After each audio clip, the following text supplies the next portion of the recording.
Welcome back to the SportsMax Zone. We are continuing with Jamaica's World Cup qualifying campaign. The Reggae Boyz are bracing for an acid test against the United States on Tuesday in round 8 of CONCACAF World Cup qualifying action. This match, of course, to be played in Kingston. This will be the first time in this qualifying series that the Reggae Boyz will have the privilege of playing in front of their own supporters. Joining us to talk about the return of fans for this crucial assignment, President of the Jamaica Football Federation, Michael Ricketts. Mike, welcome to the SportsMax Zone. Thanks for having me, gentlemen and lady.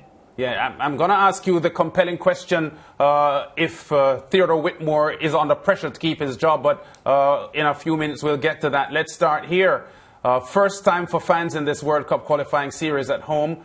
We know that there's a 5,000 ceiling for fans. How close is the JFF to that figure as far as ticket sales are concerned? Well, in terms of ticket sales, we get a daily update. At 6 o'clock this evening, we'll get a final update. Up to last evening, we were a little bit over 50% for grandstand and a little bit under 50% for bleachers. Hopefully, we will get some persons to come in and make use. But the good thing is that last evening, the report made to us was that over 3,000 persons were approved. So if all of those who have been approved decide to come and purchase tickets, then we'll be very close to our target. And I suspect that if there was a better result on Friday night in El Salvador, things would probably be looking a little bit more attractive for the fans. I'm sure that. I'm absolutely sure. Yeah. But that result has, from a cricketing standpoint, pushed us really on the back foot. But we still do have an outside shot. And we really going to give it our all. And, of course, we just hoping that we'll execute on the field and get a good result. Yeah. You've, I'm sure, met with the contingent and so on since they returned from El Salvador. What is the mood like in the camp?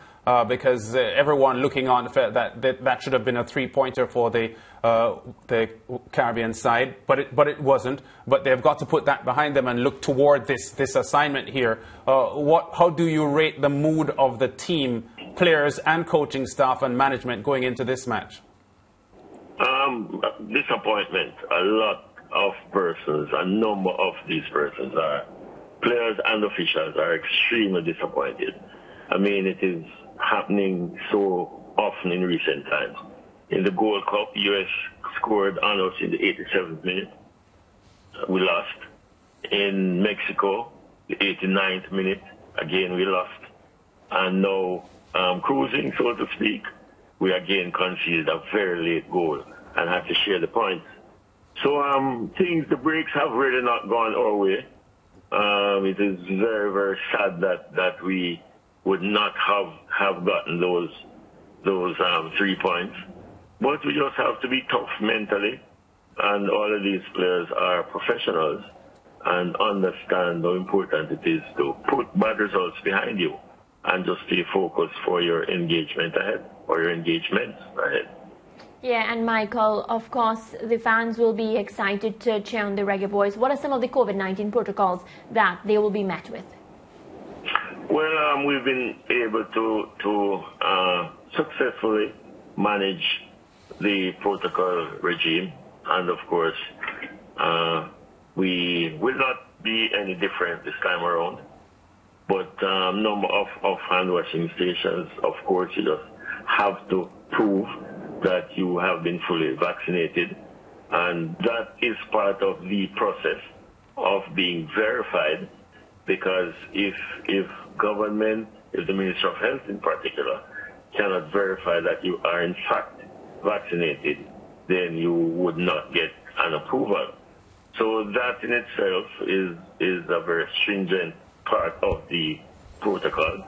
And of course, washing hands, washing stations will be placed all over. And very important, you just have to be vaccinated. Do you have any information as to if there has been any delay in the approval process? How long is the wait time before you're notified that you're approved? I tell you, it depends. I know persons have been approved in 15 minutes, half an hour. I know some would have gone maybe an hour, 2 hours. But it's a lot better than I thought it would have been. And I think the process is good. I mean, this is the way a number of persons I would want to think that it's tedious and difficult. But I'm pretty certain that this will be the way going forward. So you just have to make the adjustments. I mean, some of us are very resistant to change, but this is one that we just have to embrace and ensure that we get things right, because certainly this is what's going to happen down the road. Michael, as president of the Football Federation, can you declare that you are willing to do all it takes for Jamaica to finish as strongly as they can in this World Cup qualifying group if we don't get the desired result against the USA? This JFF would have given so much support. I mean, everything that they have asked for, they mean the technical team, we have tried. They asked for a sports psychologist, we gave them one. They asked for a video analyst with all kinds of equipment, drone, a ball shooting machine. They asked for more medical persons, we provided them with more medical persons. They wanted an extra equipment manager, we provided that. An extra physio, we provided that. So we are very, very supportive of the process. And just what you have asked, the answer is a resounding yes. We just have to give as much. You see, gentlemen and ladies, it's not just about football. And I keep on saying that the social impact that qualifying for the World Cup could have on this nation is immeasurable. And that in itself provides a kind of a motivation, not just to us as the administrators, but certainly to the technical staff and the players. And we want to ensure that we do very well, we execute well, and in as much as it is challenging now, we still do have a real chance of qualifying. All right. Would you say, based on your experience, and you've been a football man for decades now, would you say that this coaching staff has perhaps been given more resources to analyze and prepare for games than any other coaching staff before in our history? And I would definitely say yes. And on that point... My answer to that is yes. And on that point... I think we have underachieved. And on that point, if our good friend Tapper Whitmore can't engineer the right result against the United States, and given what you've said, that you are willing to do whatever it takes to give us as strong a finish as possible, would you consider appointing someone else to see if we can finish off as strong as we can? If Whitmore doesn't get the job done against USA. I appreciate the question, but yes. I'm not going to even discuss that. For the simple reason that this is not a discussion this is not a discussion and a decision for the president. Right, but I'm asking you, Mr. President, you know very well. Hold on. On the point George, I wouldn't even give you a hint, honestly. Yes. I wouldn't want to go public with any such comment. But hold on now. You just mentioned the social... What I'm saying, George, yes, is that we are willing to give everything we can. But hold on. On the point of the social impact of football, which I'm agreeing with you with, it's more than football. It's about the nation and how the nation sees itself. And we all recall what happened in '97 when we sealed qualification. I'm asking you, in your position as the chief accountable officer to those who love football, and that's hundreds of thousands of Jamaicans, if it is that you would engage a process to have a look at how the team is being led beyond Tuesday if we can't get a result against USA on Tuesday. That's the question I'm asking. And my answer, George, is that we are willing to do just about anything to facilitate a successful process. Very We're well. willing to do anything. Anything? Yeah. Nothing is off the table? Absolutely not. Very well. In that regard, have you been, well, as president, do you get into speaking with individual players or groups of players about where we are and what is expected of them from the national perspective, or do you leave all of the interactions, group and one-on-one, to the coaching staff to do? I did that prior to the qualifiers and prior to our World Cup sojourn. I personally had one-on-one discussion with most of the players, a number of the players. Since the qualifiers have started, I have not personally had any discussions with the players in this regard. And do you get the sense that your coaching staff is equipped to impart to the players just how important qualification is to the country? In other words, have you had to give the coaching staff a pep talk to pass on to the players, since it is that you haven't spoken with the players directly in this qualifying section? You know, it was by accident that we brought Paul Hall in as an assistant. And of course, we also do have Merron Gordon. So we are of the belief that these two players must complement head coach Whitmore. I'm pretty certain that they are doing a decent job so far. But I have said, and I want to reiterate, that I do believe that based on the resources and the support that the Federation would have given, I think we have underachieved as it is right now.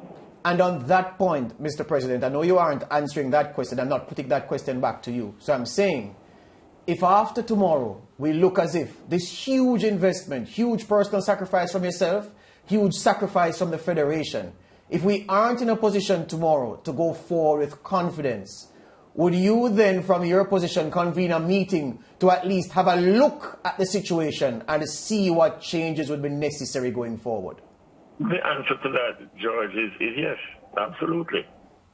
Because after tomorrow, there will be a path that would have been created based on the results. And certainly we'll have some discussions after tomorrow night's game, for sure. And I want to be sure, for the benefit of the many people watching us all across and people in the diaspora looking on and wondering if we're going to get there. This kind of discussion that you say you will have tomorrow if the result doesn't go well, you've not had that discussion so far in this qualifying round, have you? Of course we have. Our technical team and certainly the executive committee of the JFF have had discussions in this regard. We have. But I'm puzzled by that, Mr. President. Why are you stuttering, George? No. Here's why I'm stuttering. You're going to stutter now because guess what? Based on what we've heard in the past, the direction of the program and the direction of the team wasn't discussed before now. So that's why I'm stuttering, because I'm surprised at that we've been looking, that the JFF has had discussions about the direction the team is going. I thought that you were saying to me that come Tuesday evening, if we don't get the right result, then you're going to have that discussion for the first time. So can you clarify that for me? Have you discussed the direction of the team before now, or are you going to have a different discussion come Tuesday evening? The technical committee is chaired by somebody I think is extremely knowledgeable, and that's Rudolph Speed. That is true. He would have had technical meetings probably twice per month. And he has always requested of the technical team, how do you expect or how do you plan to get the points necessary to get us to the World Cup? This is certainly something that's recurring. But Mr. President, Speed would certainly have had this discussion. But Mr. President, you would agree if we don't get that result Tuesday evening, nobody will be calling a talk show calling for Rudolph Speed's head. They'll be asking for you to walk the plank, and they'll be saying that the JFF has failed and is failing on your watch, and you wouldn't want that on your record. So I'm saying, if after tomorrow, and we hope to get the right result, if we don't get that right result, will you be then saying that, gentlemen and ladies of this JFF, we need to have another discussion, a discussion of the kind we have not had so far, with a view to looking at what changes we can make to finish this qualifying section strongly? That's the question I'm asking now. And I'm saying that I think I've answered. And the answer is yes. Right. I'm sure I've answered. No. But you see, you nuance the answer to suggest that this is you're going to have the discussion that you've had several times in the past. And I'm suggesting to you that given that the room for error has almost evaporated, that you would need to have a different discussion come Tuesday. And so I was trying to get you to say yes, that you will have that different discussion come Tuesday. And you've answered yes. And you have succeeded in getting me to say yes. Excellent. Yes. Excellent. Right. So futures and direction will be spoken of after Tuesday. Very well, Mr. President, we hear you loud and clear. But look, we hope that you won't have cause to have those discussions after tomorrow. I do hope so, George, Lance and Murray. I absolutely do hope. Excellent. Thank you for your time. All the best. Thanks for having me. Good. Because guess what? We discussed this on this show some time ago. I don't know who it was that asked the question, if it was a social media question or Mariah put the question on the table, as to whether or not Theodore Whitmore should be sacked. And I was pellucid, I was crystal clear. No, I didn't think so. That was 2 games ago. Yeah, I had asked you on that. Yeah, I don't think so, and I'm sticking by my answer now. But if we can't get it done tomorrow, Tuesday, and with what will be left of the campaign, I think that we should try something else, is just what I'm saying. And the president has finally said that conversation will be had Tuesday if we don't get the result. Yeah, and he did also say that it wasn't his call. I seem to remember the late captain Horace Burrell making decisions immediately about a coach's future. Yeah. So maybe the styles of the 2 presidents would be different. Perhaps it is. Or maybe it is that the president wants to appear in public to not be undermining the persons leading the structures in the party, in I almost said party, in the federation. But when it comes to it, yes, he'll have to put his weight, his considerable weight behind any decision that he wants to see taken. Yeah. We have no room for error. We're winning tomorrow, though. This is it. Well, cricket will dominate the show for the next 25 minutes as we relive Australia's victory over New Zealand in the World T20 final on Sunday. We also discussed the West Indies women and their tune-up for the ICC 50-over World Cup qualifying event in Zimbabwe. And later, the Lakers are in the spotlight as we talk about whether they are the team to beat at full strength.